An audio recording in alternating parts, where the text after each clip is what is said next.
एक दफ़ा का जिक्र है, किसी जंगल में एक चिड़िया अपने बच्चों के साथ अपने घर में खुशी खुशी रह रही थी। उसी जंगल में एक हाथी भी रहता था। हाथी इंतहाई मगरूर और खुदगर्ज था। हाथी हर वक्त चिड़ियों को तंग करता रहता था और उसका बना बनाया घर तोड़कर खुश हो जाता और वहां से भाग जाता था। चिड़िया हाथी से बहुत तंग आ चुके थे और वो ये सोच रहे थे कि आखिर हाथी का क्या इलाज किया जाए। एक दिन चिड़िया ने सोचा कि क्यों ना हाथी को रास्ते में कांटे बिछाकर उसे सबक सिखाया जाए। तो बच्चे भी माँ के साथ मान गए और उसने सोचा कि चलो हाथी के रास्ते में कांटे बिछा देते हैं। वो अपने बच्चों के साथ निकल गई और अपने चोंच में कांटे लेकर लाई और हाथी के रास्ते में बिछा दी।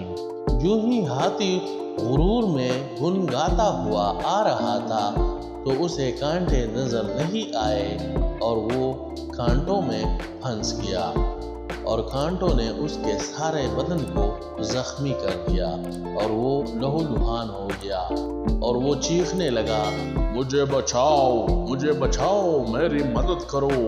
चिड़िया दूर से ये नज़ारा देख रही थी और एक दूसरे के साथ खुश होकर कह रही थी कि हमारी तरकीब काम कर गई। इतने में चिड़िया और उसके बच्चे आए। हाथी ने चिड़िया से इल्तिजा की, खुदा के लिए मुझे इस मुसीबत से बचा लो, ये मुझे बहुत दर्द दे रही है। तो चिड़िया उसे कहने लगी, तुम आइंदा हमें तकलीफ दोगे? तो हाथी ने कहा, नहीं, मैं आइंदा कभी तुम्हें तकलीफ नहीं दूंगा। अब मुझे बचाओ इस मुसीबत से और मैं तुम्हारा दोस्त बनकर रहूंगा। तो चिड़ियों ने कहा कि तुम वादा करो कि आइंदा हमें तंग नहीं करोगे।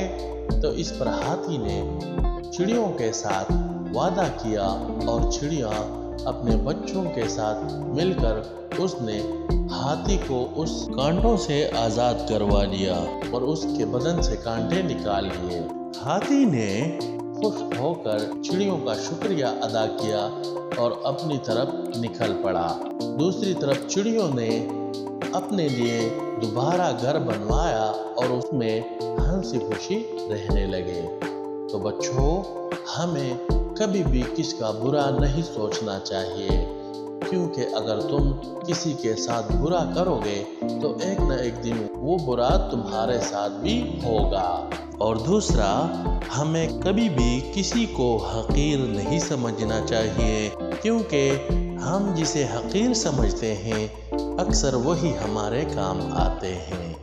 अगर आपको कहानी पसंद आई हो तो लाइक और शेयर करना ना भूलें और अगर आप चैनल पर नए हैं तो चैनल को सब्सक्राइब करके घंटी के बटन को ज़रूर दबाएं। बहुत शुक्रिया।